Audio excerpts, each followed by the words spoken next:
Welcome to fact check. నేను వైష్ణవి. పన్నులు మధ్యతరగతి ప్రజల్ని పన్నుల భారం తీవ్రంగా ఒత్తిడికి గురిచేస్తోంది.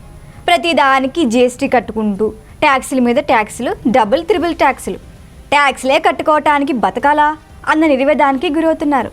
అయితే ఈ అసంతృప్తిని కేంద్రం ఆర్థిక మంత్రి నిర్మలా సీతారామన్ చాలా కరెక్ట్ టైంలో గుర్తించారు. ఏకంగా 12 లక్షల రూపాయల వరకు ఆదాయపు పన్ను లేదని ప్రకటించారు. ఈ మాటే మధ్యతరగతి ప్రజల నోట్లో పంచదార పోసినట్లే అయింది. అయితే కొత్త ఆదాయపు పన్ను విధానాన్ని ఎంచుకునేవారు 12 లక్షల వరకు పన్నులు కట్టాల్సిన పనే లేదు. ఇప్పటి వరకు ఇది 7 లక్షల వరకు ఉండేది. దీనికి మినహాయింపు వచ్చింది. ఇప్పుడు ఏకంగా 12 లక్షల రూపాయలు చేయటంతో మధ్యతరగతికి పెద్ద ఎత్తున లబ్ధి చేకూరింది. ప్రభుత్వ నిర్ణయం ప్రకారం నెలకు 1 లక్ష సంపాదించేవారు ఆదాయపు పన్ను చెల్లించాల్సిన పని లేదు. ఇక పాత ఆదాయపు పన్ను విషయానికి వస్తే ఇది కూడా కొనసాగుతుంది. ఇందులో కూడా రిలీఫ్ ఇచ్చారు. 4 లక్షల రూపాయల సంపాదన వరకు 0, ఆ తర్వాత 8 లక్షలకి 5, ఆ తర్వాత 12 లక్షల వరకు 10% పన్ను ఉంది.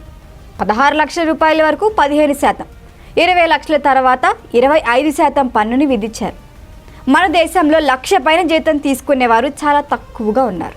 1 లక్షలోపు జీతం తీసుకునే ప్రైవేట్ ఉద్యోగులు 90%కి ఉన్నారు. వీరందరికీ రిలీఫ్ లభించింది. ప్రతి ఒక్కరికి ఆదాయపు పన్ను ఎంతో కొంత లబ్ధి. మొత్తంగా ఈసారి మాత్రం ఈ బడ్జెట్ మధ్యతరగతికి చాలా మందికి మేలు చేసేదే.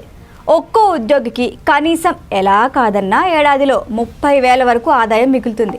25 లక్షలు సంపాదించే వారికి 1 లక్షకి పైగానే ఉంటుంది.